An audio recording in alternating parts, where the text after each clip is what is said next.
every time I fell, which is a lot in my life, I had a great thing. I had to get up. And that's trading.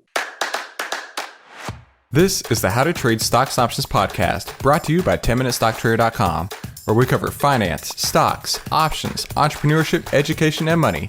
And here's your host, voted one of the top 100 people in finance, Christopher Ewell.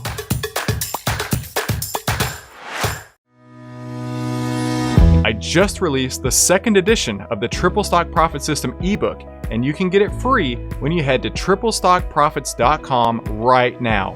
Download it free now and change your life forever. Again, that's triplestockprofits.com. Hey, don't miss out. And remember, triplestockprofits.com. Markets are people. People are predictable. Outlier can show you how to track market fear and greed with artificial intelligence on over 1,300 of the largest market cap names. Visit outlier.com to learn more. That's OVTLYR.com. They have a free pilot program for the rest of 2021, so you can get access to right now at OVTLYR.com. That's OVTLYR.com. Hey, make sure you subscribe and hit the bell so you'll be notified every time we give you more tools, tips, and tricks to help you trade faster and trade smarter every single week. Hey there, traders. Welcome back to today's How to Trade Stocks Options podcast. Today, I am so excited to share with you this guest that we have on the line. The one and only market wizard himself, Larry Hite, has joined us. Larry, thank you so much for coming on the line today. Well, thank you for having me. I got to tell you, Larry, I am a huge fan of yours. You are one of my trading heroes, and to be able to chat with you is it's somewhat of a fanboy moment for me. I'm over here thinking, pinching myself. This can't be true. This can't be real. But yes, here we are. Yeah, here we are. Larry, if you don't mind, let's talk about your history. How did you get started into trading? Because your route wasn't essentially the common way onto Wall Street, I guess you could say.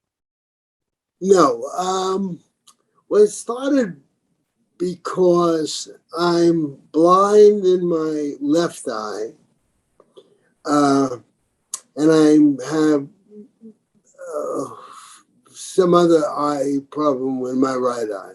So between two eyes, I have about a quarter of an eye. Now, that did not work so good for baseball, didn't work for most sports, and I was dyslexic, so I failed at sports. I failed at education, but I was put into a position from a young age that was my job to support my family, grandparents or whatever. And that's what I was here for. So I had no real abilities. And I started off, I like show business because I always wanted to be wealthy. That I had an uncle who did extremely well, and he was a short guy, but he was a tough guy, and I realized one time I went to see this eye doctor that I'd been seeing for years, the family, and he turned to move near a neighborhood that I used to live in. So I decided I went into the doctor's office, and I don't know about you, but what I know about doctor's offices, you always have to wait, right? So I had this car and driver. It was a deal that I made with Man that they had to give me this to come aboard, and I walked in an hour early. There happened to be no traffic. The secretary or nurse was a real tough old lady, and she said, "Hey, when we tell you 2:00, we don't mean 1:00." Get out. I said, I've been coming here since I'm 4. Get out. So I went to the house that I grew up in for 25 years. I lived in a house on Ocean Avenue in Brooklyn. And I decided I would trace how did I get from that apartment house to making myself from zero to a multimillionaire. And I think that's what most people want to talk about. And I had this uncle, his name was Jaime.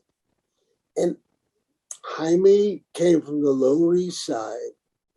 He was so poor that his parents had to put him in an orphanage to feed him.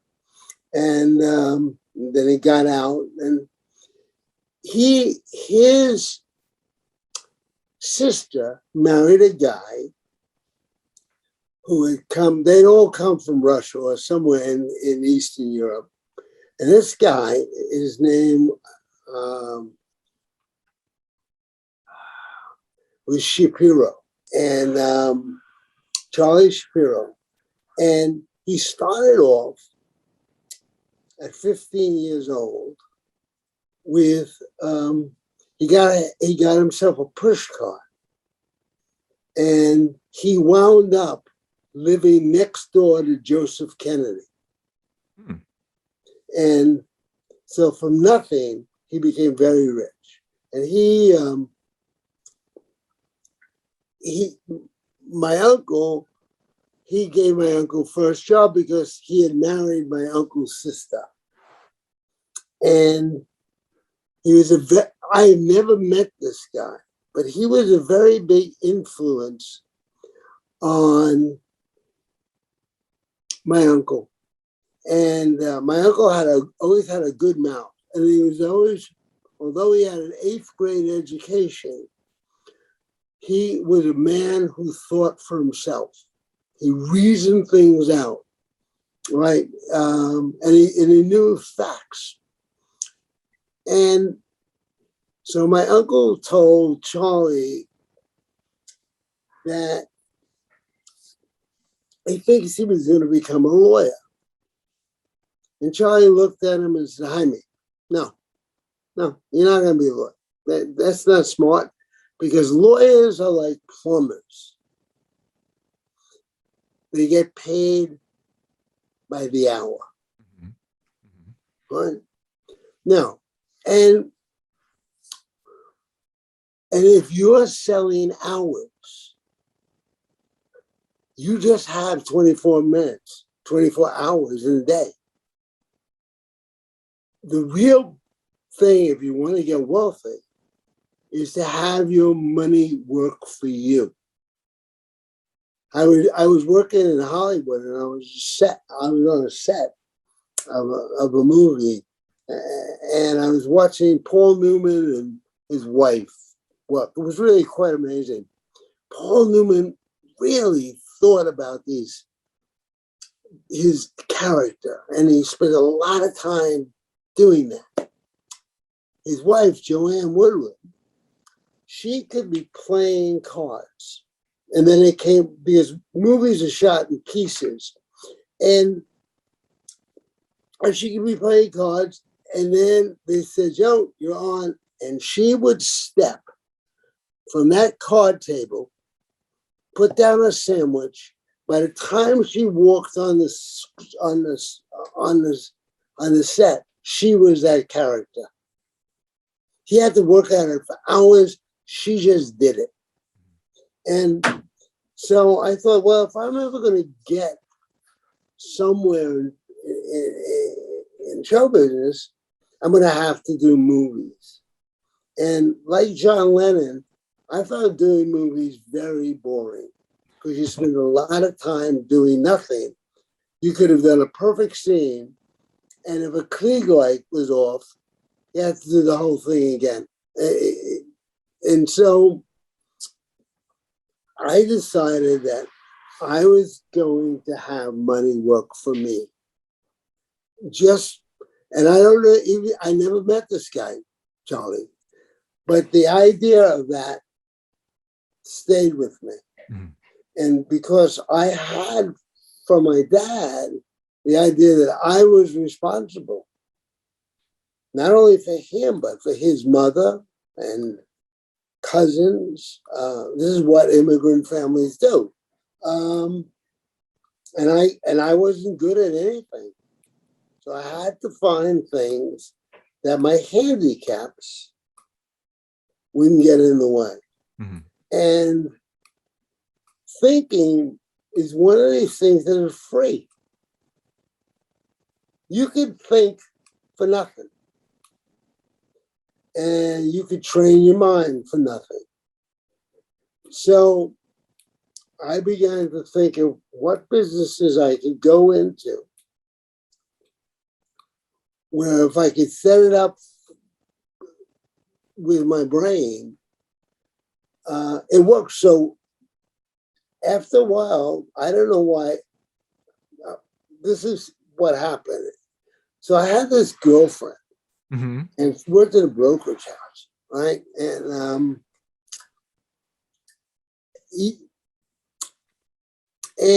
she had this boss who was trading commodities, and I had heard something about it. And this guy comes out in a suit. Now, you got to remember, this is like late 70s. Mm-hmm. And anybody who's cool didn't wear a suit, right? Okay. And this guy, a couple of years older than me, comes out in a suit. And he starts to tell me how he can make me $1,000 a week, right? Now, I didn't know what he was talking about, but I tell you what I didn't know. I knew he was full of shit. How did I know he was full of shit? Because if he could make $1,000 a week, why is he schlepping in from Long Island every day to try and get a customer, right? I mean, if you want to know how good somebody is, look at how they get paid. And I knew nothing about, but I knew he didn't know. And I got very interested. He told me about pork bellies. And I did some research. I found that pork bellies went up. If you bought them in January, you sell them in July, you made money. Nobody could tell me how. But I couldn't get an answer. Finally, I was reading a book on meat packing, and I just wanted to know. Why I wanted to know, who knows? And what happened was most bacon, pork bellies are bacon, they're the underside of a pig, and I had actually never saw a pig. I'm a city kid, right? The only animals I ever saw were dogs and cats, and maybe horses in the park, right? That's it. And I found out that so they used to take the hogs and they put them in trucks. Well, in the heat in Indiana and places where they were raising hogs died on the trip. That was part of what happened. So just as there was a big supply, a big market for bacon, the pigs died. So the prices went up. And that's sort of how I got started. And it came very naturally to me. My book, The Rule. I got it right here. Is a very simple book. Let's talk about, you're never going to get far in trading unless you can live with losing. Mm-hmm. Absolutely. Now, if you look at failure in American businesses, the Labor Bureau has this. The average startup business basically 20% of the people fail in 2 years. Mm-hmm. And 5 years, 45% of the people fail. At 10 years, 65% are gone. That's a very high rate. Absolutely. I went to work. I was a pretty good salesman. So I got it. I couldn't find any. I wanted to know about commodity trading. That's what really. I don't. It's like they say in the evangelists say. Some people, some people have a calling. I don't know why. I mean, I would have naturally thought I would have stayed in show business, but it's like out of the blue, I got interested in this thing, and I wanted to know how it worked. I remember I'm going to a friend of mine's wedding in Michigan, some very small town. It was so small of a town, there were 3 of us in a car, and we drove right by the town. And on the way there, I made everybody stop the car because I saw a pig. I had never seen a pig. Okay. And I was trading pork bellies, right? In fact, it's really weird. Pork bellies started trading on the Merc, Chicago Merc, right? Mm-hmm. Now, the Board of Trade was kind of a waspy exchange. The Merc had a lot of Jews there. So imagine that all these people were trading pork. Who never ate pork? Right. Against their religion. I mean, it's really bizarre. It is a weird thought, yeah. But I learned, so I've been a fundamentalist. I've been a chartist. Let me tell you about charting. Yeah, please do. I'm at this firm, and I have 2 guys there. One guy named Bob Zola, a very bright guy, and another guy, I forget his name, they both went to MIT. And I've always been until I had children, I loved sleeping in. Children broke that habit because they don't know about sleeping in, especially when they're babies. And they call me into a room. Now it's like 9:00 at night. I'm them and me are the only 2 people in the office. And they lay out, and I was pretty good charters. And they say, Larry, what do you think this patent is? One guy thinks it was Head and Shoulders. The other guy called it an upjohn. And I'm sitting there, and I'm amazed. I am effing amazed. These guys, one of them made himself a multimillionaire, couldn't agree what was on the paper. I mean, think about it. 2 MIT graduates, right? One a self-made millionaire. They're calling me, a 28-year-old kid, to go in and tell them what's on the paper. They were too smart for their own good. I don't know what, yeah, I guess so. And I said to myself, this is crazy. If they can't agree what's on, so I just said, I'm not going to do patents. I'm going to do numbers. Because if you look at a 6, you know what a 6 is. Right. And that's where I started to use numbers. I don't want to make guesses, right? I don't know where things are going to go. But I know where they are and where they came from. Right. But I don't know where they're going to go. But I got to look at things that are facts. So if the Dow moves up 12 points, then moved up from one number to another. It's an absolute fact. If it lasted there 2 seconds or 2 weeks, doesn't matter. But they are dealing with facts. When I tried to start in this business, I wanted to write an article for the Commodity Journal. And the guy said, nah, I got tons of articles on this commodity, that. It is what I really want is I want game theory. So I don't know if you know Carole King, the singer. Well, she and I went to school at Madison. We were in drama class together. And she's a very nice person, very friendly. And so she goes in and she writes a song, and the group said, no, we don't like the song.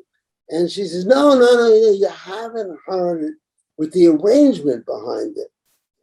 Well, when this guy told me that he wanted game theory, I said, oh, so she went to the library and she read all about arrangement. Mm-hmm. So I told the guy, I said, oh, my partner, he knows a lot about game theory. I'm going to. And of course, I then went to the library where I had gone to school, the science library, and I got every book they had on game theory. Most of it I couldn't read. It was in Greek. Mm-hmm. But I used the premise of game theory. Because in every game, every position has its own advantage and disadvantage. Now, if you look at what a speculator is, let's go back just to the people who use the commodity, let's say wheat. They're trying to hedge their risk because they make bread, right? So they're in there and they know everything about the different kinds of wheats, how you can hedge one against the other. They have real deep knowledge because they use it every day. So that's one of the players. Back in those days, there were guys on the floor. And no one could be faster than the guys on the floor because they're standing in the ring. Right. So you're not going to beat them in speed. It ain't going to happen. Mm-hmm. So then there's the speculator. Well, he's not as knowledgeable as the person in the trade, right? Who does this every day. He's not as fast on the floor because he's not on the floor. An order goes in, it goes into a clerk, and then gets telex or hour they used to do it, and then it goes to the guy in the ring. The guy in the ring gets the order, and he goes back. So I said, what advantage does a speculator have? And here's the advantage. The speculator does not have to play. Yes. The guy in the ring has to play. The guy who buys and sells wheat has to play. So it came to me that if that's the advantage, then you have to know what the odds are. And the only way you can know the odds is counting. And the math, if you remember your most math that you use for probabilities, they always talk about a deck of cards. Mm-hmm. But that's not the market. There's always 52. There's always one king of spades in a good deck, right? 50. 1 out of 52. Can't be anything else. But that's not the market. So I said, the kind of math that they're talking about is about static math. I said, the markets are not static. What kind of math would you use? Now, I come from Brooklyn, right? I was there when the Brooklyn Dodgers won the World Series, right? Everybody, well, batting averages. Basically, what they call Bayesian. There's a reverend called Thomas Bray. He says, you want to know what it is, look at an average. So I then got very started in measuring averages because I know they deal with facts that happen. Somebody put money, every trade has two things behind it, two people. You say, well, yeah, what about computers? Behind the computer is a guy with a job or a girl with a job. In our industry, it's normally an overpaid job. I mean, think about it. Anybody with a job either likes the job or they have to work. Well, there's an old saying on Wall Street. Wall Street's the only place in the world where people with limousines ride to take advice from people who take the subway. Right? Because if you read, so by definition, if you have a job, you don't know, you can't be independently wealthy. Mm-hmm. Can't happen. But you can count. And the markets have a great thing about it. They don't know you. I'll go over a list of why people lose and why people win. But one of the things about losers, and losing is what this game is about. And it's not about how often you win. It's how much you win. Right. That's a concept in your book, The Rule, that really struck home to me, is the idea of the asymmetric returns, right? And the win rate doesn't really matter. It's how much you win when you win and how little you lose when you lose. That was so impactful to me. And that's the difference between wealth and poverty. I was once in a restaurant with my wife, and I had this accountant, and we always had to go sign the taxpayer. And I was doing pretty well at that time. And he would tell me something like, you owe $3 million, right? And then when I get there, it turned out always to be $2 million. Now, I knew this was a trick of his, right? Oh, okay. But I will tell you something else. We always felt great. So we went out for a celebration lunch, my wife and I. Right?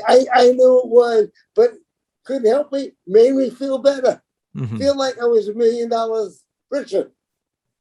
Obviously. And so we're in this it was lunchtime in New York. There was a lot of guys sitting at tables, guys, and the corporate. And I said to my wife, who was a social worker, I said, see these people, they're working very hard. Somewhere at this table, somebody or somebodies are trying hard to sell somebody something. They're working very hard. But they're not working as hard as the guy who doesn't speak English that's taking hot dishes out of the dishwasher, really hot, in a sweltering kitchen, he's working really physically hard. Mm-hmm. And I began to see that hard work is not what pays the bill. Right. It's smart work. There are a lot of people who work very hard and don't have much money. And you got to be in a place where if it works, you're going to make a lot of money. You know? And that's what the game is. How much are you going to make when you're going to win? And how much you're going to lose. So the secret of the game is an asymmetrical play.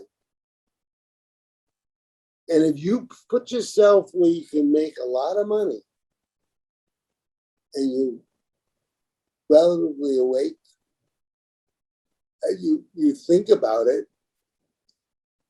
you'll get richer. Right. I mean, my friends were better looking than me, they were smarter in school.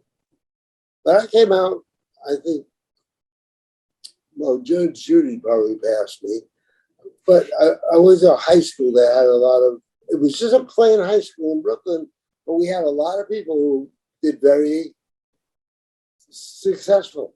Yeah. And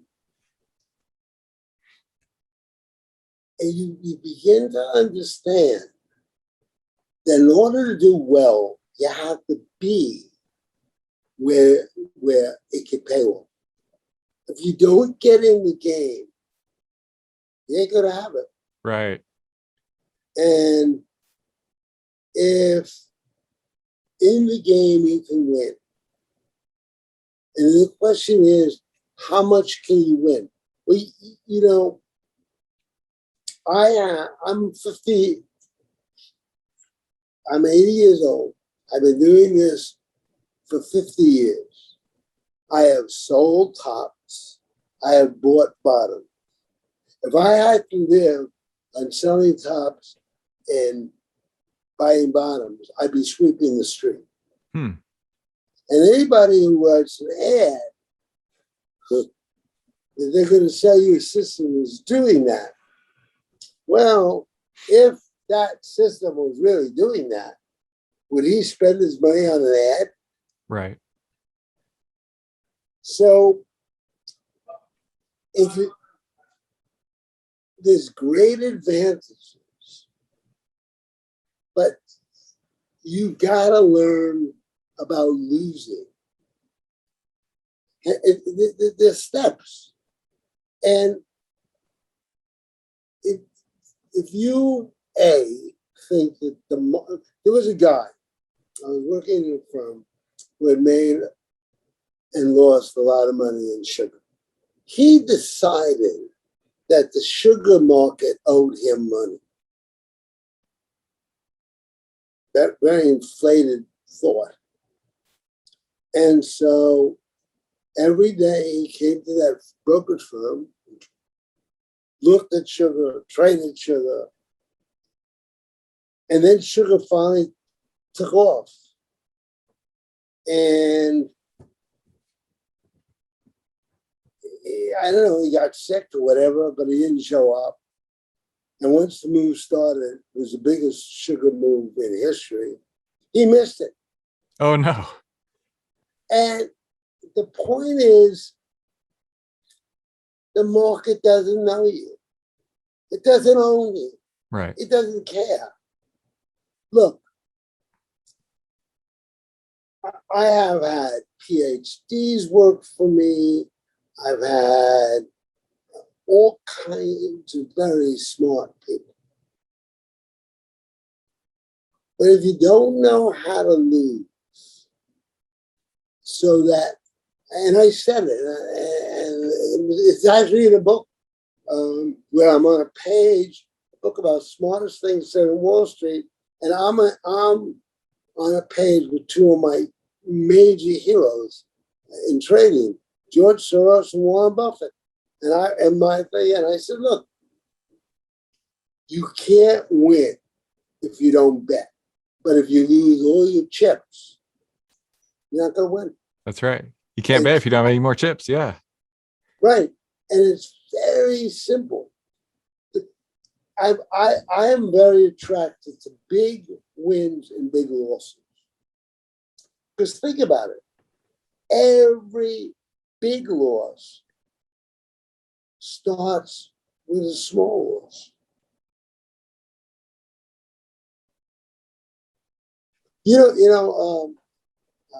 Deneen, an economist out in California, I think he was at Berkeley, but did a study of 10,000 traders at a big brokerage firm where they didn't charge much commission. And he found out he took like 10,000 accounts, and he found out the strangest thing. He couldn't understand it. People sell their winners and buy more of the losers. Then some other guys came and did 70,000 people, and they found that to be the truth. Now, why? Because when you win, you get a little drop of dopamine, and you feel good. You don't feel good taking a loss. Right. Unless you're me. I know, just like that, my averages are going to work out. Yeah. So the government is paying me to prospect. Right? There were no computers that I could work. Right? I still have about 4 people to turn on my cell phone. And you learn that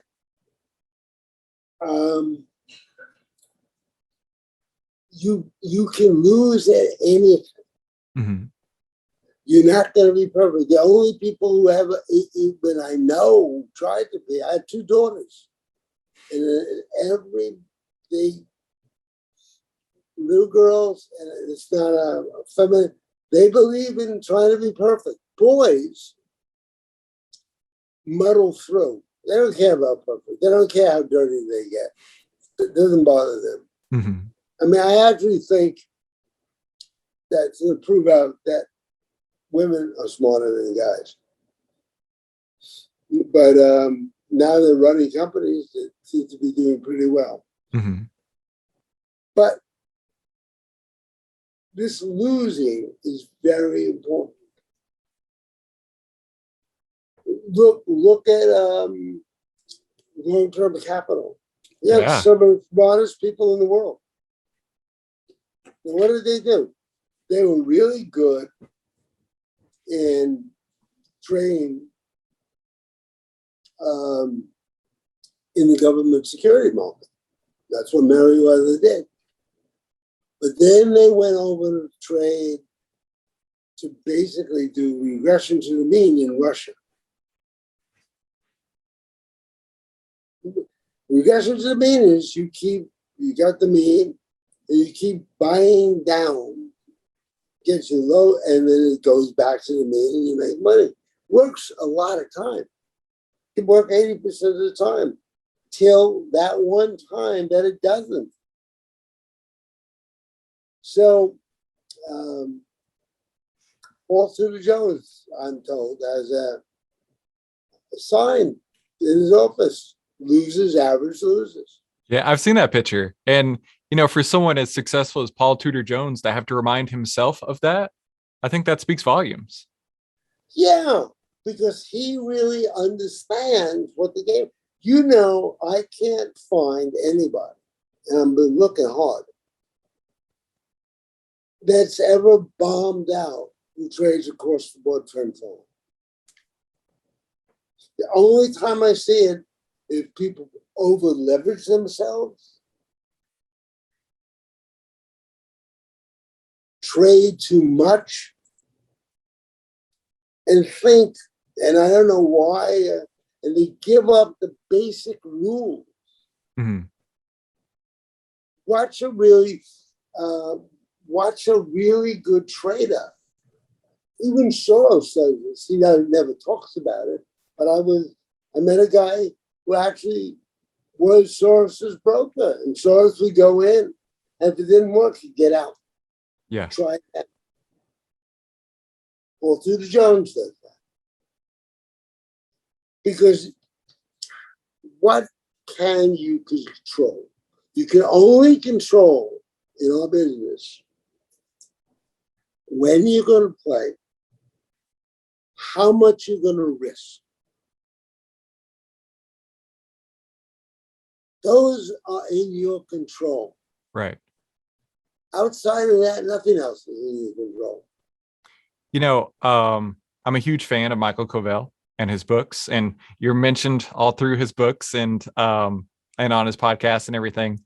And in his books, one of the key takeaways that I got, which totally shifted my frame of mind from trading, because at one point I was just selling options against trends. And Larry, I found the way to lose money, and that was doing it, right? Selling options against the trend, right? That's the easiest way to blow up an account. I've done it twice.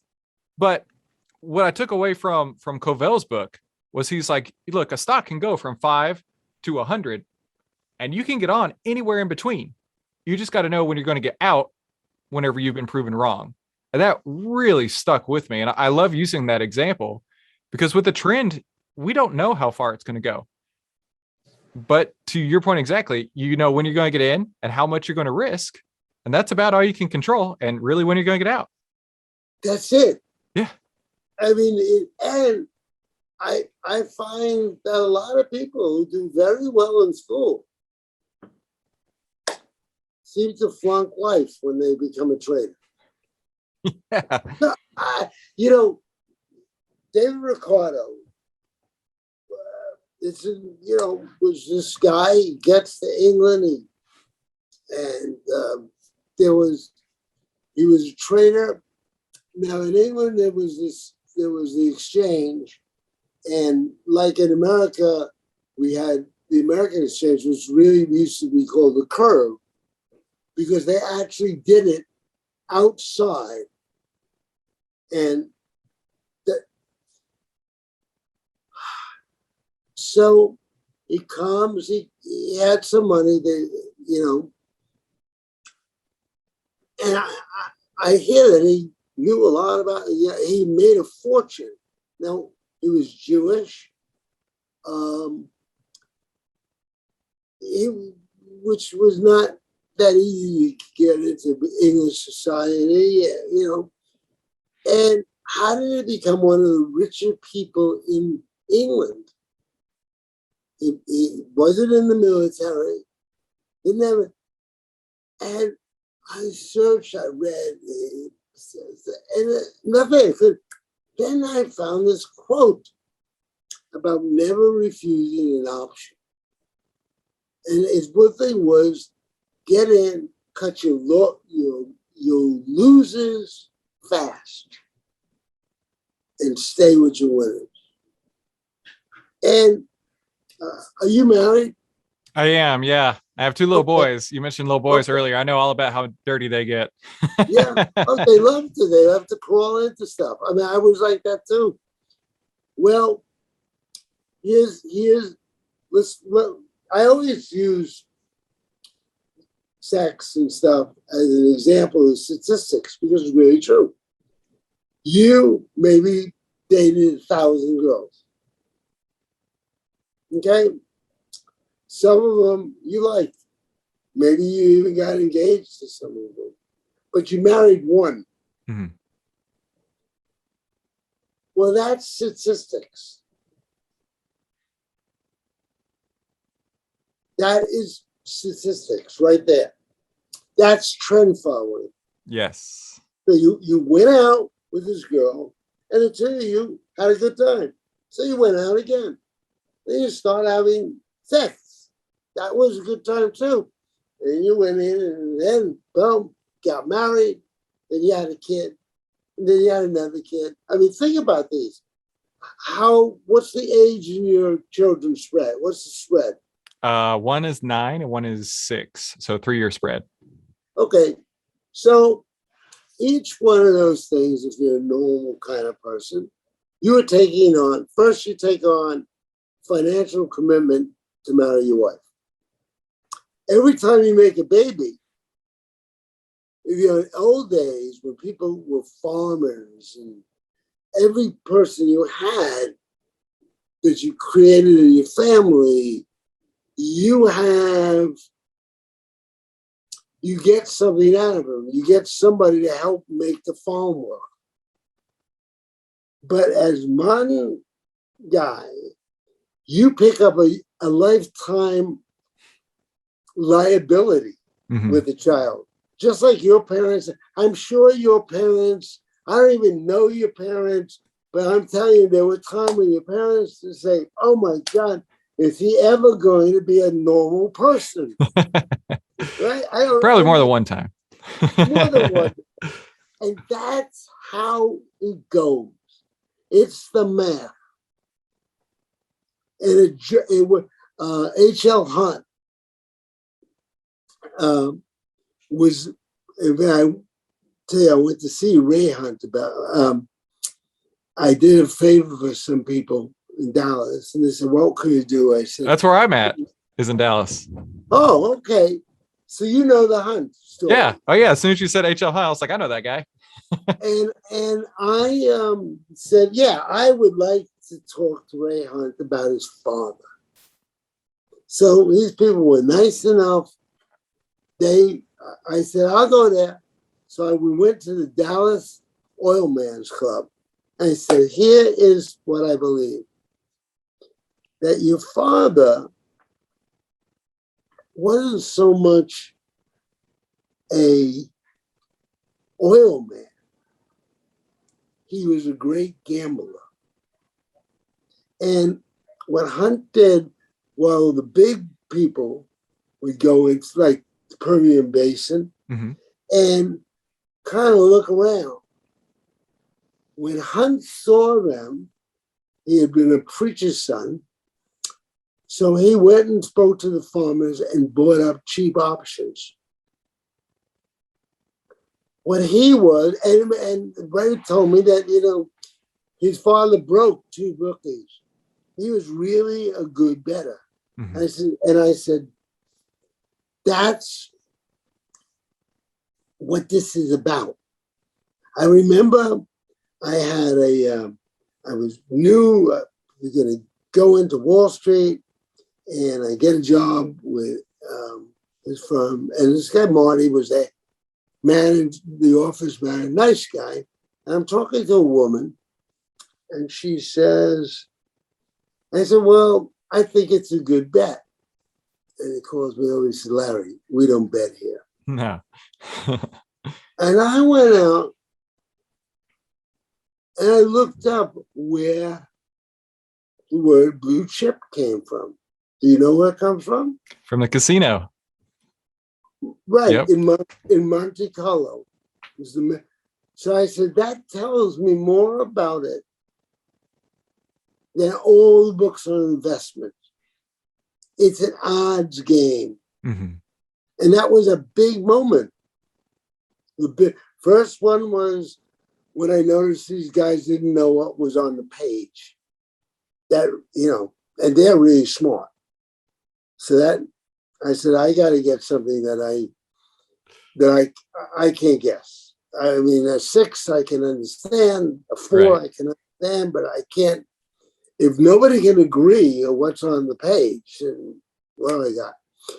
So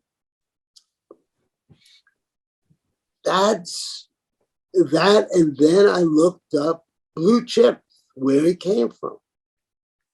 And so we play an odds-on game. It's sort of like insurance. The hedges, we give them insurance. Well, our profit,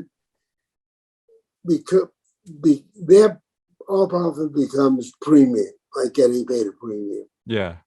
And in fact, at Wharton, the commodity stuff was in the insurance section. um, time gone past. Mm-hmm. So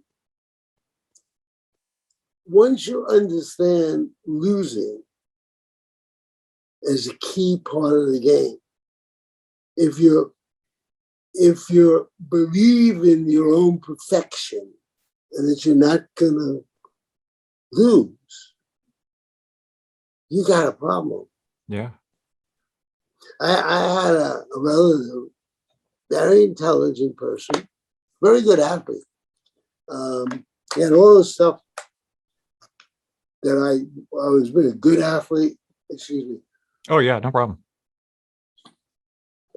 He was a good athlete. He's handsome, and he did better in school. But he decided that he knew. Sometimes he just knew where things were going to happen. I talked to him. Everybody I know that I've seen that thinks they know, I've never seen one of them ever stay rich. Yeah. Because you don't know. You don't know. We are watching now a replay of the end of Vietnam. Oh my gosh. Yeah. Right? And what I don't understand is, if I were leaving, why would you leave the enemy or your weapons? Why wouldn't you blow them up? Right. Right? I agree for Why sure. would you do that? How could you leave that amount of ordnance around? And I still don't get an answer. And I'm not a political person, but I just don't understand why anybody does that. Right. And so we have to learn as speculators that we are going to lose. That's our premium we pay to get into the game. That makes sense. And we're really in the risk management business. And that's the business we're in. I don't care who you are. You're not going, if you don't manage your risk, you're dead. Yeah. And you know, always seen people blow up who even shouldn't blow up. Like Rich Dennis, who's a Right. Yeah. brilliant guy. And so they called me up from the Wall Street Journal. What did I think? I said, well, I don't see it in the market. I don't know what he did. I don't know what. I think Richard Dennis is really smart. Yeah. But you wake up some mornings, you're smarter than others. I mean, that's just the way the world works. You were trading around the time with Richard Dennis. How were you inspired by the whole turtle story, or did you follow that at all? I followed the turtle. In fact, I just read Mike's book again. Yeah, it's great. I read it earlier this year too. Yeah. And I believe it's true. Now, what's really amazing is all of these people were trading in the same shed. Uh-huh. Why is there such a variance? They have the same rules, which they can't break, and the same thing. Look at the swing between these people. Right. Why? I'm trying to figure that out. I've thought about that too, because they were trading the exact same securities, they were trading the exact same system and everything else, and in theory, same account level. Yeah, you're totally right. Right, and it's maybe the use of leverage. I mean, um, I would. I think there are people who are really good at certain things. Native George Soros made a remark once that he was a terrible private investor. Every time he bought into a deal, it didn't work. Mm-hmm. But he was a really good market guy. And that could be. That actually could be. There are things that you could do, and things you can't. I remember one of the first lawyers I met this guy, Jeffrey, and he became a lawyer. His father was a lawyer and he knew how to make a living doing that. When I explained what we're doing, he got it in a second because he really understood the math. Mm-hmm.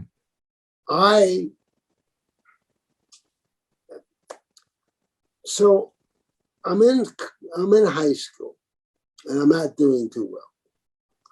So they send me to a little place. It was right by Brooklyn College. And they think maybe I should go to a trade school or something. So the guy starts to say, and he was an older guy. To me, I was like 15 and he was 30, which double my age. And he was a grown-up. Until now, I have children who were 30 and they weren't so grown up. Mm-hmm. And he should stop. So to tell you what we're going to do, I'm going to read you the questions. And you're going to have to pick because they were, you got 5 answers, right? So you had to pick one. The regions in New York worked that way too, right? It was just questions and then you had multiple choice. That's what it was called. So, and all of a sudden, I start answering these questions. And he writes a report saying that Larry is very, very intelligent and he has an ability, math, deep math. None of my grades would have said that. I took geometry twice. It took me 5 years to get out of high school, 6 years to get out of college. But I did think in numbers. And that lawyer, he got it in a minute. Mm-hmm. Some people it's like people who are natural athletes, right? And we all have talents. We might not understand them, but some things you just get. I mean, I knew somebody who later became the head of man, who you could put him on a piano. He never took a lesson in life, and he could play. Wow!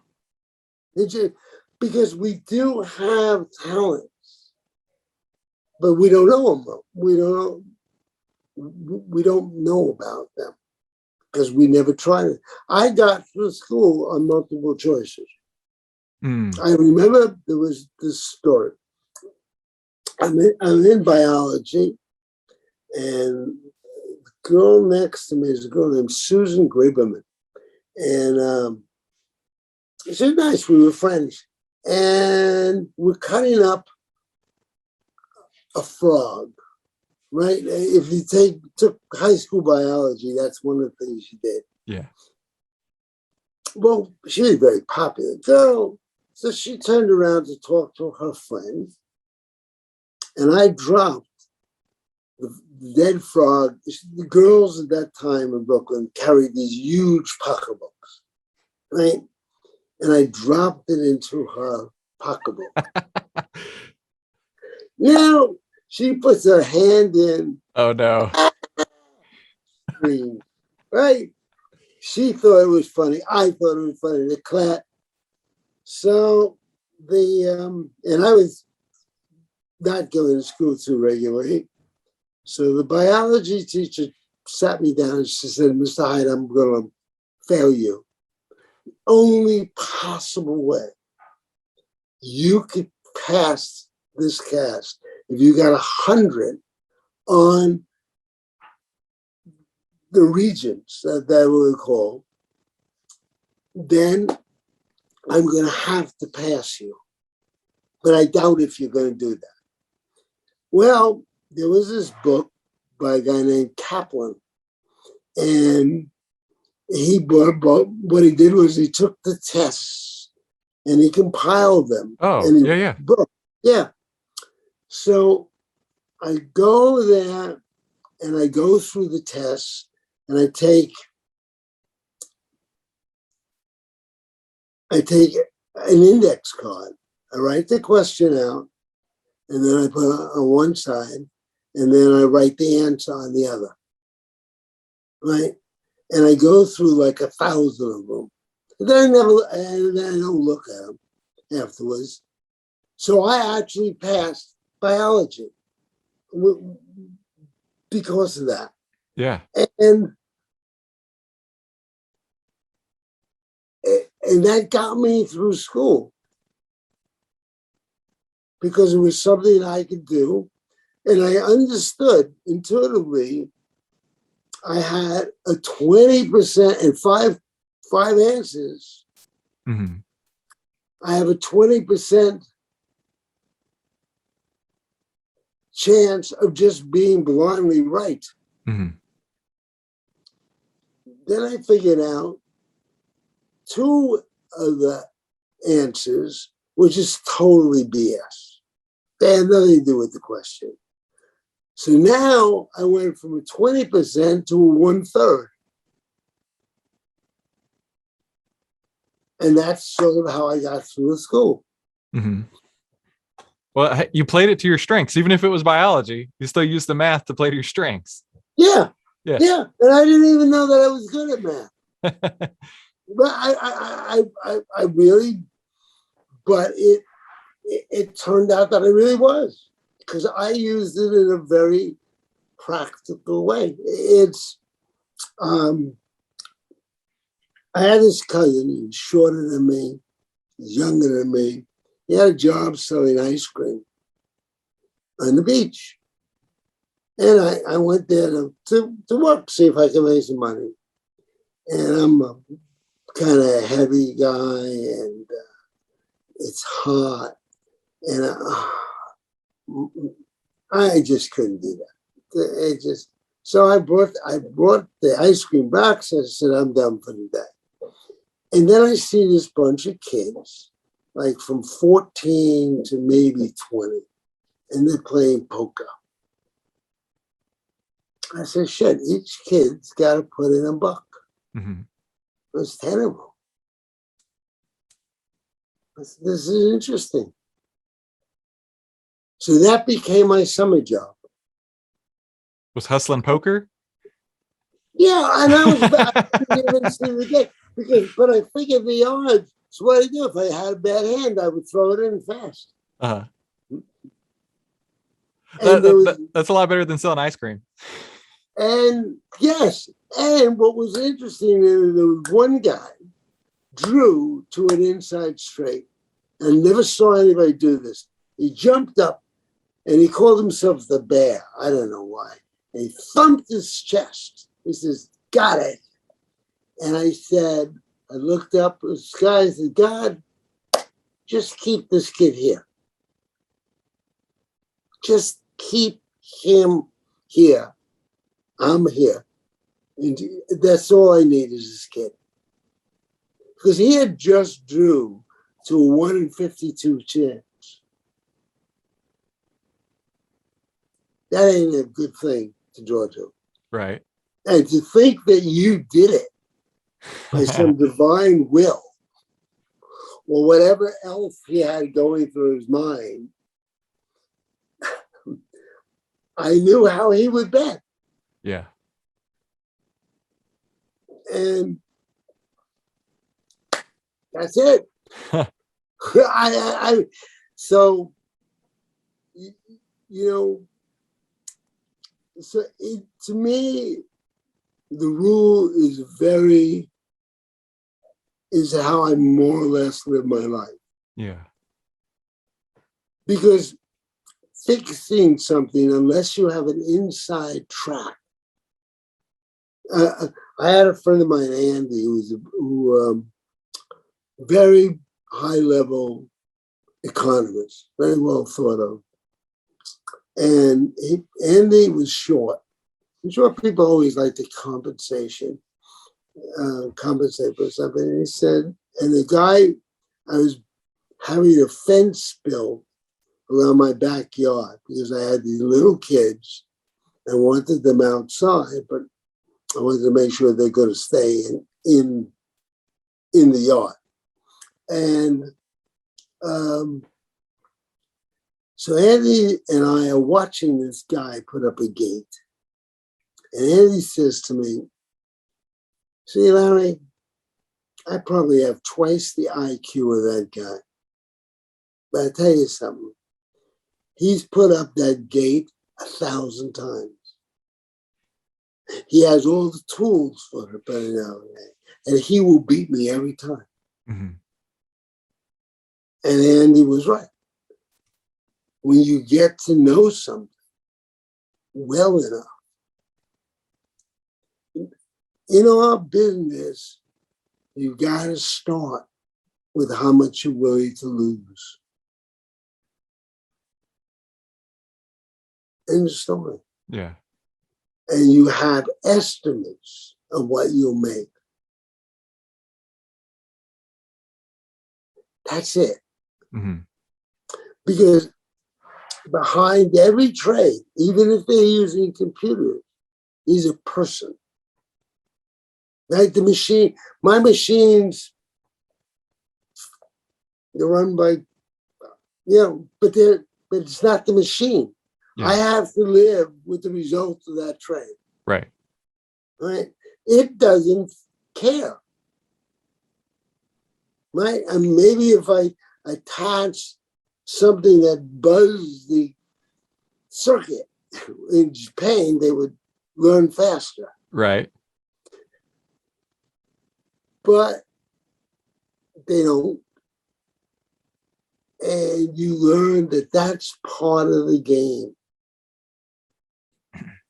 You just you will, I will tell you, you will do that.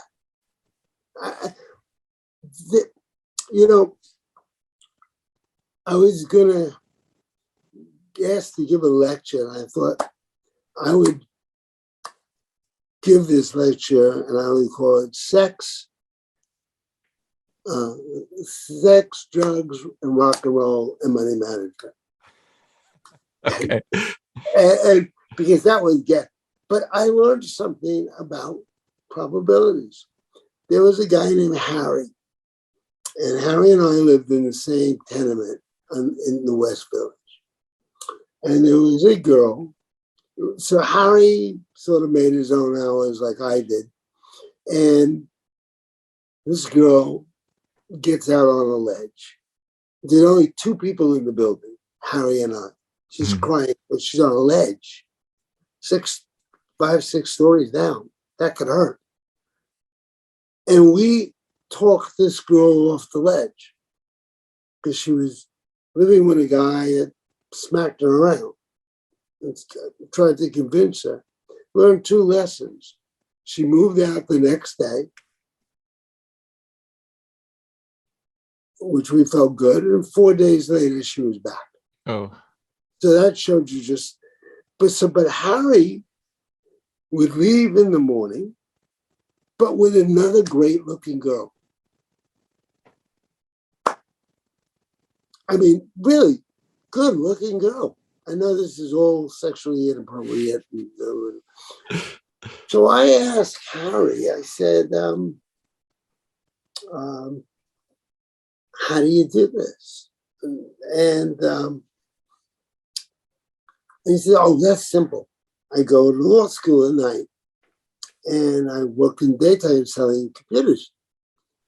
So what I do, if I see a really good looking girl I go over to him and say, "Hi, my name's Harry. I would like to buy you coffee." He says 1 out of 10 go for coffee. 1 out of 10 that go for coffee then wind up sleeping over. Well, I'm an unmarried guy, 29 years old. I'm in the futures business. I said, wow, this is my two favorite things, sex and probabilities. So I literally go out and try it. And it was amazing. It actually worked. It actually worked. It was just an incredible thing. And it really didn't matter. And if I was the weirdest thing, I actually had a higher probability with a very good looking girl than with a very bad looking girl, which really mystified me. But I had a cousin, she was called a cousin, but she was my mother's best friend since she was 15's daughter, who was really very good looking girl. And she says, you know, Larry, there are a lot of guys that I would go out with, but they don't think they can go out with me. So that confirmed what I was seeing in the data. People don't try. And when they eliminate themselves from winning by not trying. I have screwed up a lot in my life. I do not regret any dumb things I've done. They were a lot of fun. What I regret most of all is not doing stuff. So like David Ricardo said, if you get an option, take it. But cut it if it doesn't work. By the way, I had to then figure out what did he mean by option? That he refused option. Then I realized that basically when he got richer, you were trading in coffee houses and there was no electronics. So like when I went to Turkey, I went to the Turkish exchange and there were people sitting in a ring. So if you made a trade, you got up and you walked over to somebody. That's where the concept, don't refuse an option. And I remember I was having a debate with a partner of mine who said we had a great system. I said, nah, we don't have a great system. We have a pretty good system. And a guy named Alex Razorman came to work for us. And he actually was going for his PhD. And I said, here's the deal.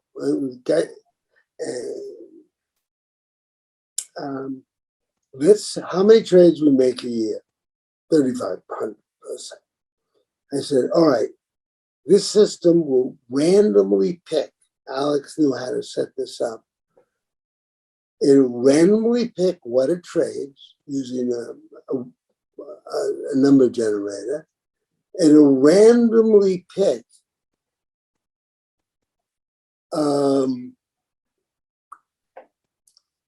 long or short, but they have to have a 2% stop. That doesn't matter. Well, we ran that system and it beat our system. The random system with just the stop loss beat your system. And if you look at it, it was very important because it's what I intuitively thought. You And I was a fundamental analyst too. I mean, but all of that you read in Wall Street are stories, right? People get paid to write research. Research has to be a story. Yeah. So you got to make it dramatic. Right. Otherwise, people get bored. Right. And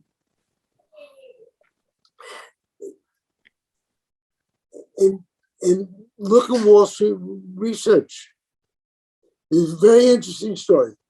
Well, I found an interesting story. There was a guy at Bear Stearns wrote an article on the Washington Post the same time that Warren Buffett bought the Washington Post, made his big buy. And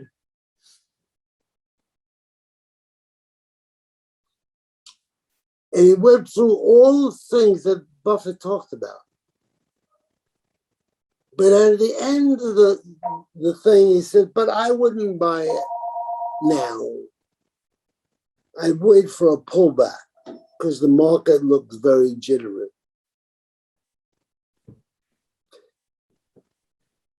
That's what losers do. Winners buy it and put in a stop. Yes. That's the whole effing story. If you don't play, you don't win. But you have to control what you lose. Right. I try to teach them. Graydon and I can still do a lot of stuff together, and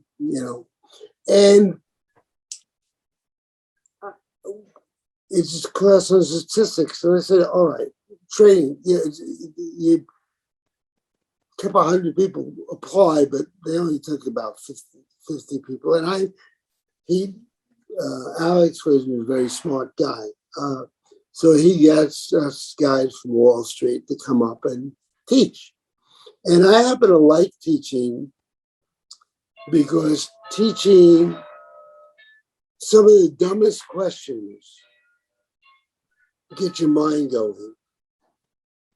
And you learn a lot just by the questions. So, because you think of things in different ways, and sometimes you twist it around, you do very well. And basically, all the proof I see, this is a money management game, a risk management game. I could take any portfolio and I could turn it into a profitable. I'm not saying I'm going to make it the best trading thing, but by following these rules, I win. Yeah. And that makes all the sense in the world. And that's it. I mean, you would not know that from my sports career. You would not know that from my academic world. Although I've been very lucky, I married two great women. Yeah. One of them died, and she passed me on to a friend. But the point is, that's the secret. All big losses start with a small loss. Yeah. And that's the truth. It's what will kill you. If you look at the track record of trend followers, they're a positive mean game. Mm-hmm. Mm-hmm. So what do you want to do in a positive mean game? You want to keep playing as long as possible. Right. You don't want to swing for the fence. Here's what I have them do. I say, imagine a plank, 2 feet wide, 100 feet long, and I say, I'll put that plank there on the floor and I'll pay you $1 million. Would you walk from one end of that plank to the other? As long as it's on the floor, I'm good with it. So I said, okay, here's the thing, same plank, but it's sticking out of the Empire State Building, Right. and it's a windy day. You gonna do that? Nah, that's a different story. Yeah, right. All of a sudden, and that risk, that's why you get rich. Because you assume that rich, but you stay rich and get richer.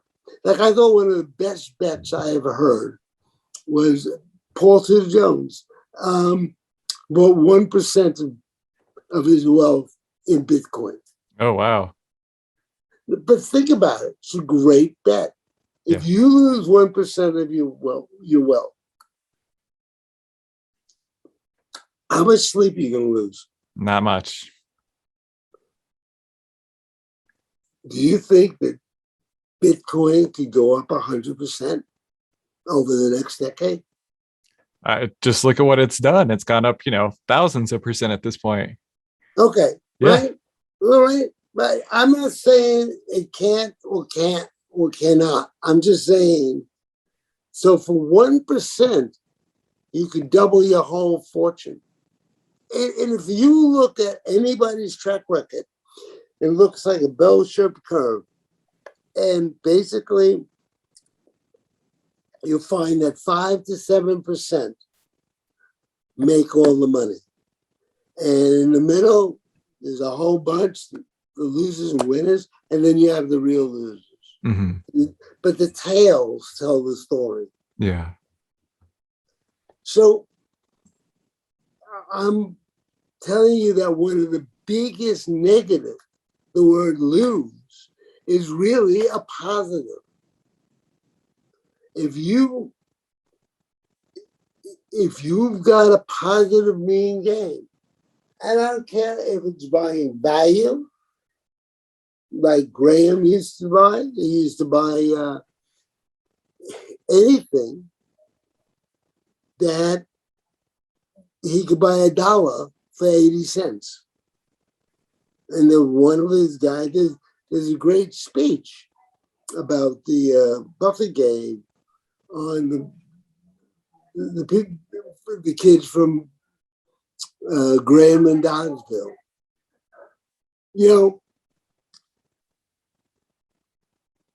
Dodd, when asked about the markets, he said, well, the market is two things. It's a voting machine, and in the end, it's a weighing machine. Well, I have found something I would tell you today, it's 90% a voting machine. We have a whole bunch of index funds that all they do is try and match the index. Right. That's all they do. What are they doing? They're trend following. Yeah. You have much more people now trend following, blind trend followers. And look at the average. Take the people who advise funds, right? What happened was when I was there were just a couple of us. And now there's a whole class of investment called trend following. This is in the billions. Billions. Yeah. There was nothing there. It was, when I went to work for Jack Boyd and took a salary cut, my father thought I was insane. Yeah. I said, no. He's the only one who's, even though he didn't make it, it's a paper trail. because he didn't see, he wanted a job because he had a wife and family, and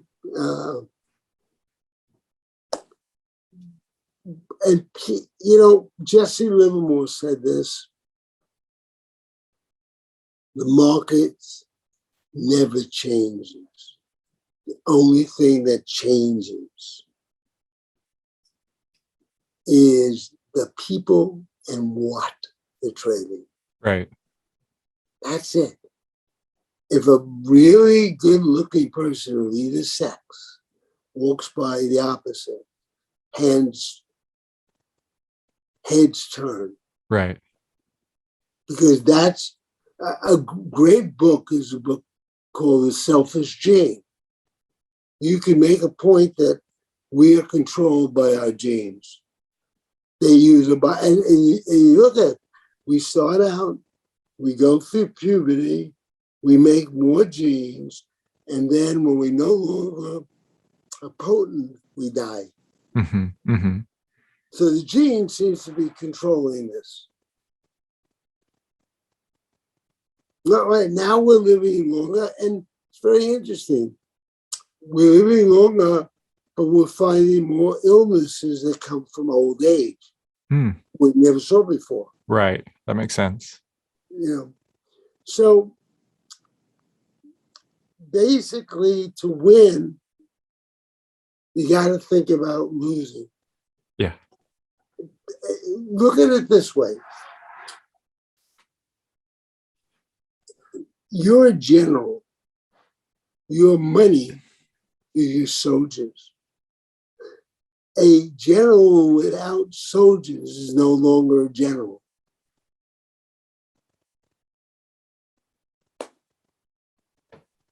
It's that simple. Yeah. That makes total sense. Yeah. So you're just going to keep your army and be prudent and look for you get. I mean, just look at weaponry. You drop. Truman was criticized for dropping the atomic bomb, and he said, "No, I look at all our soldiers that came home. Yeah. You had tremendous leverage in that. So there's asymmetrical leverage. There's the probability. You can write it out in a formula. It's really simple. It's win times probability, Mm-hmm. lose, L, right? The probability over divided by your cash. Right. That's the real yield in the game. And you don't really have to go to Harvard. It doesn't hurt you to do that. It's kind of like rodeo. Anybody can enter a rodeo. This is very democratic. Not that I ever was in a rodeo, but anybody just puts up the money, they're in the game. So I would just say that you got to manage your risk. It's that simple. And I manage my risk by using statistics, and I use those statistics to manage my emotions. Like right now, a lot of us are having a very good time in the stock market. Stock market took up, just the stock market, if you look at it, took up my entire wealth by 14%. Yeah. Malamud, a guy who I forget what his name, who was president of America, tells us trade. He and his partner went in, they doubled their money, they doubled again, and they left. That was silver. Mhm. Silver went up 5 times more. That's right. I remember that story. Yeah. And I once turned $500,000 into $12 million. You know what? I'm so glad you brought that up because so I'm 35 years old and that was it. That story was in this book and you were 35 when you made that trade. And I remember reading that and I go walking around my neighborhood for exercise and I was like, what am I doing? This guy was 35 years old, the same age that I am. I'm still over here playing with like kid stuff, trying to figure it out. And he's making $12 billion. And I was like, I mean, that hit me like a ton of bricks. Like that one story really changed my mindset. Like I got to figure this out. And Steve Burns, Steve, he wrote on the back of your book here. I told him about that and he was saying how impactful of a story that was to him as well whenever he heard that. So yeah, I am so glad you shared. Yeah, well, let me tell you, that was my best and worst trade. Okay. If you look at coffee consumption by people, Starbucks and all that stuff, it's going up. It's going from the bottom left to the top right. Mm-hmm. On the other, that's in red. Then in black, what the growers were getting was going down every year. Hurricanes, whatever. And then I said, a very smart friend of mine who does not allow me to use his name because he loves his privacy. He and I did this trade. It was mostly his brain. But I did something really smart. I was making like about $1 million a month, right? And, and I said, how am I going to do this trade?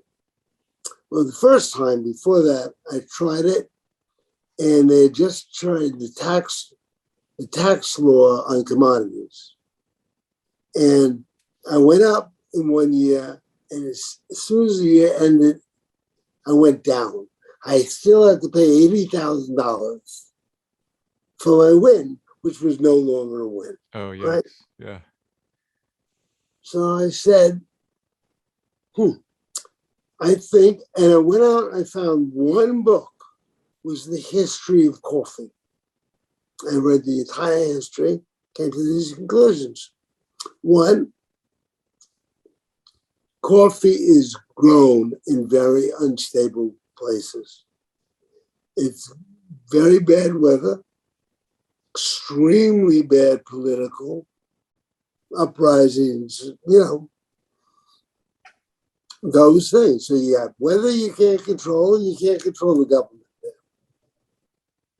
So something bad's going to happen, then, by definition. So I said, here's what I'm going to do. I'm taking $1 million, and I'm going to divide it into 4 parts. And I bought options in London,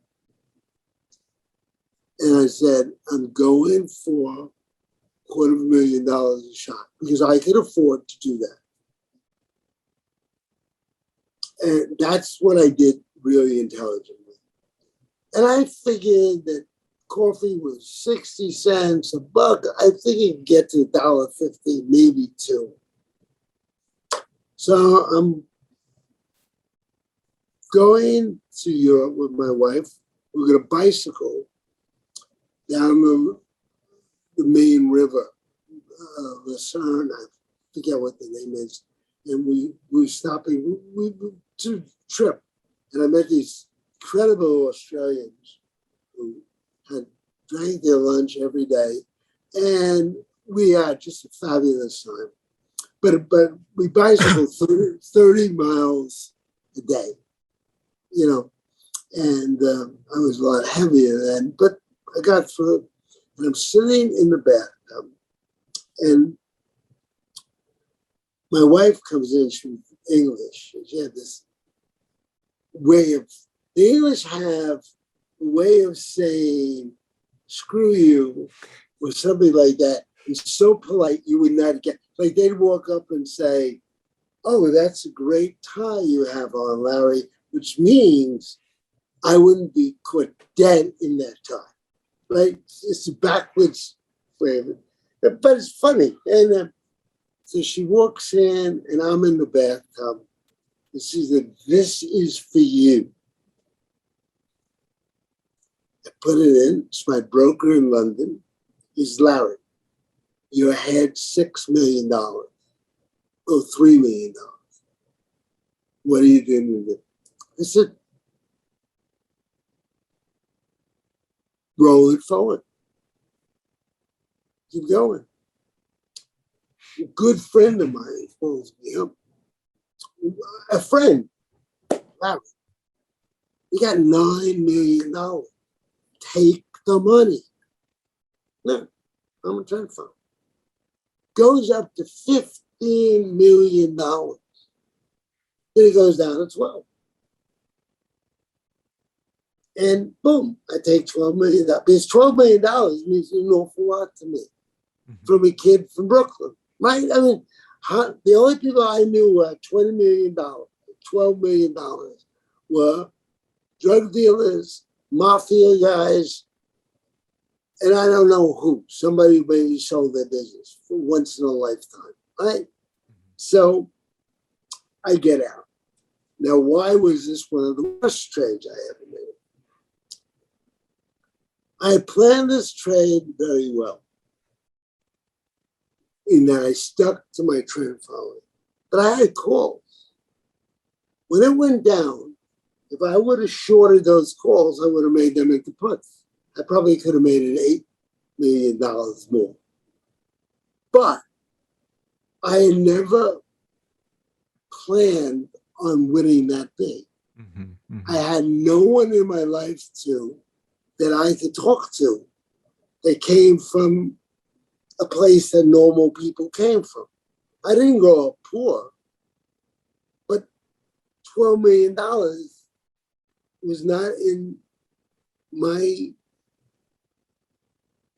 world. Right. My people were peddlers, basically. And so I didn't go short. And then I realized I have a bunch of questions, like a journalist: who, what, when, where, why, what. And then I learned a lesson. I didn't ask myself, what happens if I win a lot? So there I was stuck with $12 million. Or what do you do with it? How do you, and I was trading options to this day. I've made money, and I still don't know the Greeks. I'm still confused. Deltas, and just, I mean, I could look them in a book and I forget them in the next minute. So I had not planned to succeed. Painful. You know, even the dumbest person succeeds. You know, you can get 20 heads in a row. Yeah. It doesn't mean that you're very smart. It just means that you just happen to randomly get 20 in a row. Right. So you've got to plan it all out. $12 million can change your life. Now, I did this stupid thing. I said, well, I only thought I'd get to 3. So clearly I don't know what I'm talking about. I'm just going to put this in the rear mirror and go. Well, I seem to have done, one time I was trying to buy American Express, and they wouldn't give me the price I wanted. This is when I was thought I was Warren Buffett. And so I got so angry, I bought a call. And, I sold the put, figuring the price will come down and I'll get the price. But I had the money. Okay. It was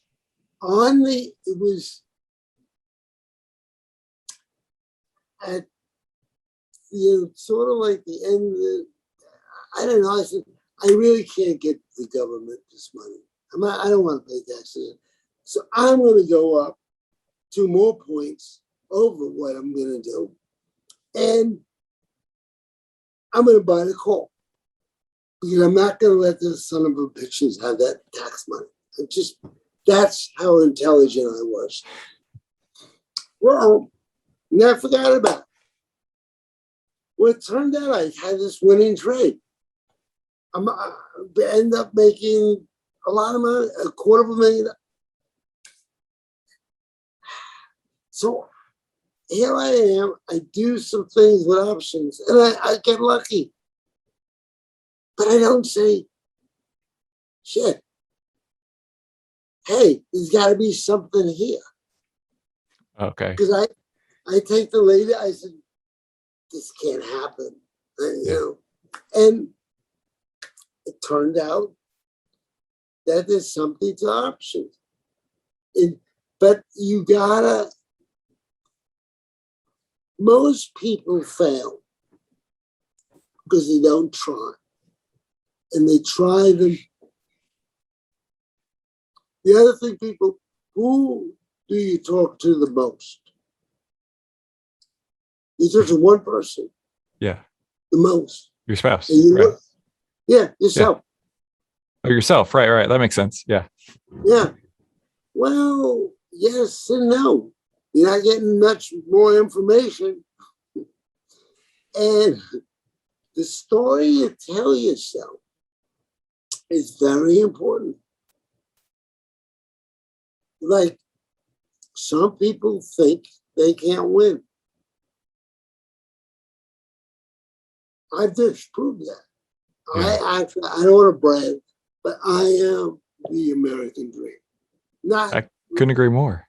Not like Jones or Soros or Buffett, but what the goal I had was to be able to me, money is spelled with an F for freedom. What I wanted to have in my life, that I could go where I want, do what I want, when I want. There we go. I didn't need to be a billionaire. I didn't even think I could be a billionaire. I had once hoped that maybe I would get big enough to lose $100,000. That was because I had a very bad image of myself. So, and I guess that's that you should plan about winning just as much as you. First, in order to stay alive, you better know how much you're going to risk. Right. And do whatever. Build a computer like I did, which having these smart people do it. I didn't do it. To shield you from yourself.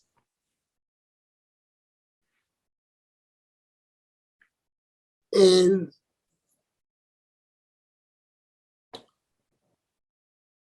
you do that, and I have not seen anybody who cuts their losses, lets their winners ride, have a bad outcome. Yeah. Some of them, like John Henry, become billionaires because he obviously understands a lot of things. Mm-hmm. I could have gotten in with him, but I didn't like baseball. No. Well, certainly not the Red Sox. From a Brooklyn guy.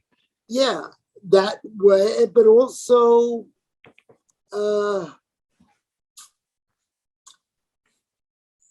there's certain things, if you can't see, baseball's a shitty game.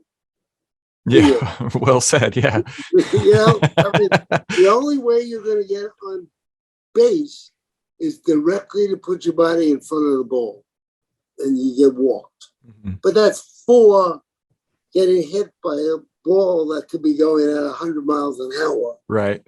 That's a big price for glory. Anyway, it was a pleasure talking to you. Oh, you as well, Larry. I am so thrilled that we were able to do this. We've covered so much, and I'm just sitting here thinking to myself, what a blessing this is to be able to have your time and to have you share your wisdom like this. This has been absolutely amazing. Well, thank you very much for. But if people remember to ask those questions, they'll have an easier life, and it does work. And as I say, the only regrets I ever had is what I didn't do, Yeah. and I failed at a lot of things. But just because you fail doesn't mean you're always going to fail. And I was at Henry Jarecki's house. He was an incredible human being. And we were having lunch, and one guy was a head of a major family in the metal business. And the other guy was wrote about, was a pretty big author in financial fiction. So a guy said to me, the guy who came from the metals family, he said, Larry, did you ever think if you didn't have those handicaps, what you would become? And I said, you know what? I think those handicaps made me what I am. They were really blessings in disguise.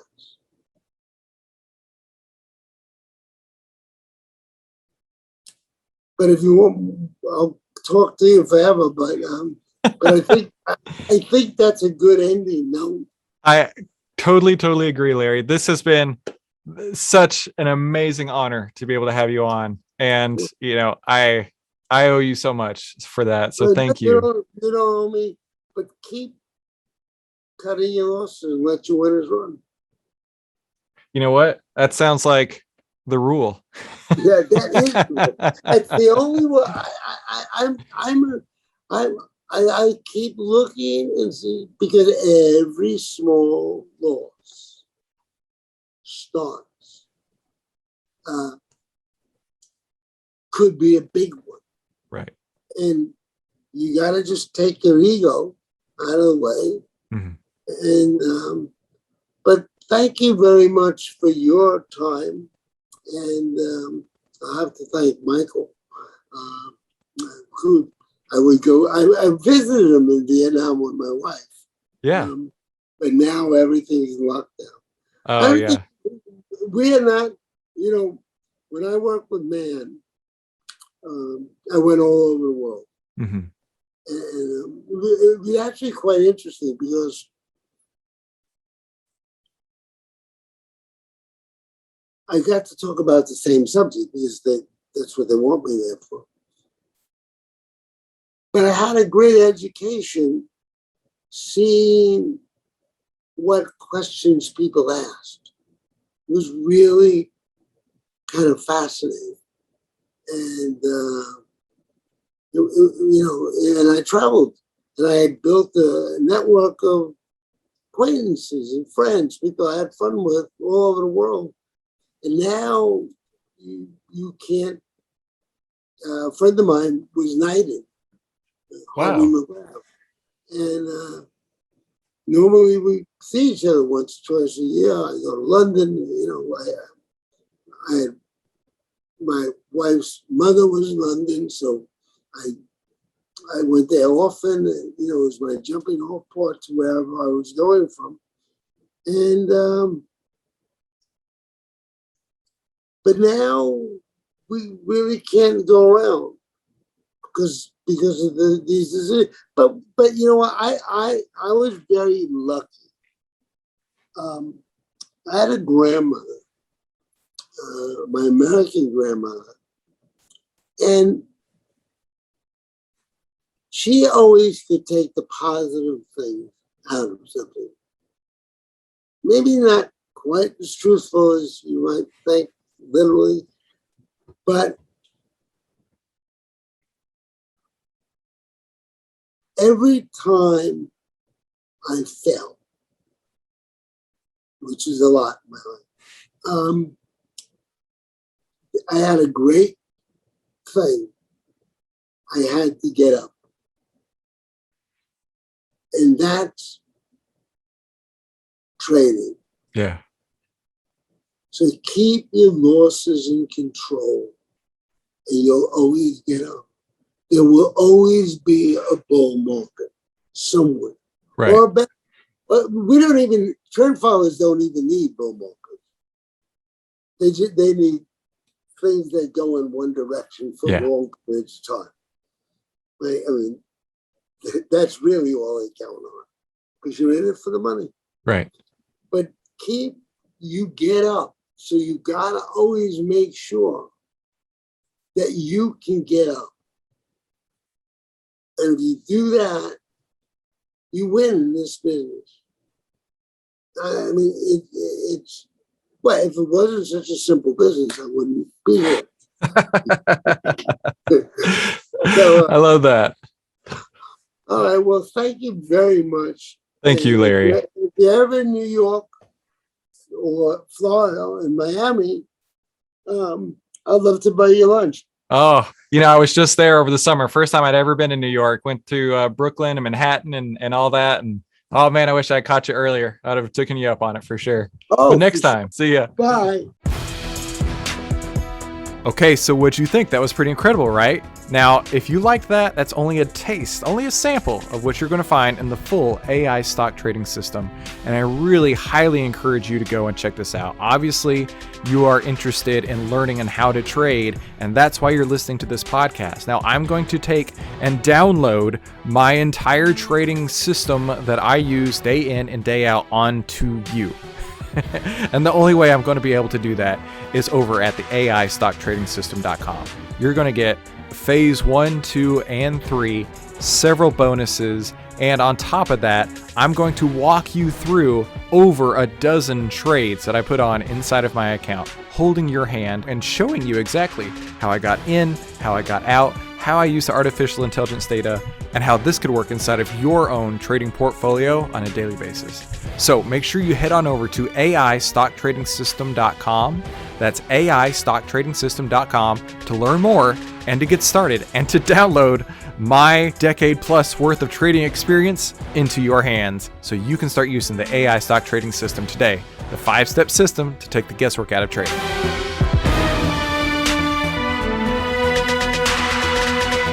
Hey, if you like this video, let me know by leaving me a like below, and then subscribe and share it with somebody you think could use it as well. Be sure to comment below with your biggest takeaway from this episode and any suggestions you have for future episodes. And finally, make sure you watch these other videos to help you trade faster and trade smarter, and I'll see you on the next episode.